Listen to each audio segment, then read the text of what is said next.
கொடுத்ததெல்லாம் கொடுத்தான். இது யாருக்காக கொடுத்தான்? மவராசி கொடுத்தான் இல்லை, ஊருக்காக கொடுத்தான். இந்த தோட்டிக்காக கொடுத்தால் இல்லை, சமூகத்துக்காக கொடுத்தால். இல்லை என்போர் இருக்கையிலே இருப்பவர்கள் இல்லை என்பார். மடி நிறைய பொருள் இருக்கும், மனம் நிறைய இருள் இருக்கும்.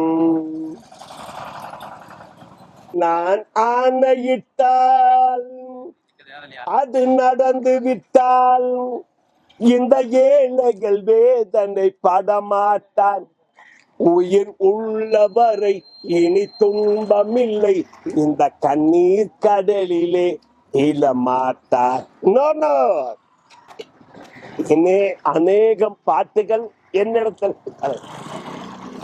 பாருங்க. இந்த பாட்டை கேட்டா நீங்களே சங்கடப்படுவீர்கள். அண்ணன் தம்பிகளுடைய உறவை அவன் பிரிந்து செய்து விட்டான். அதை உங்களுக்காக பாடக்கூடிய பாடுங்கள் இந்த பாடல். அம்மம்மா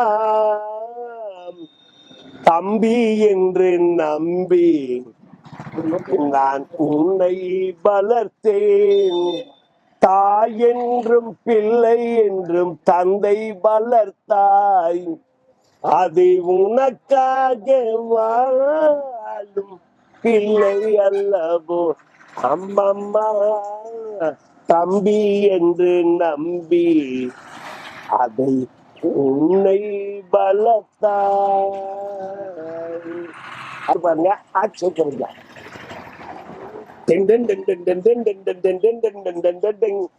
இன்பமே உந்தன் பேர் பெண்மையோ என் இதய கனி, நீ சொல்லும் சொல்லி மலலை கொடி என் நெஞ்சில். இதெல்லாம் ஊட்டியிலே ஒரு குதிரை எப்படி போகும், எப்படி வரும், இதெல்லாம் கேள்விப்பட்டுக்கிறீங்களா? உங்களால கேள்விப்படவே முடியாது.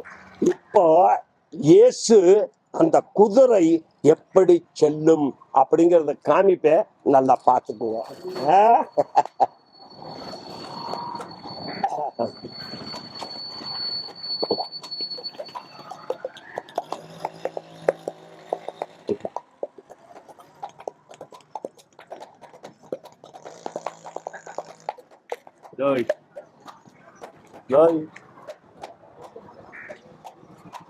பாத்தீங்களா?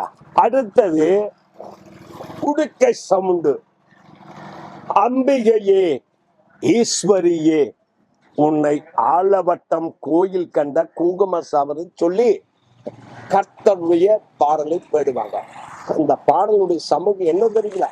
இப்போதே கேட்டு பாருங்க. கருமாரியே அளவு கடந்த சந்தோஷப்படுவா. அம்பிகையே ஈஸ்வரியே உன்னை ஆலவட்டம் கோயில் கண்ட குங்குமக்காரி.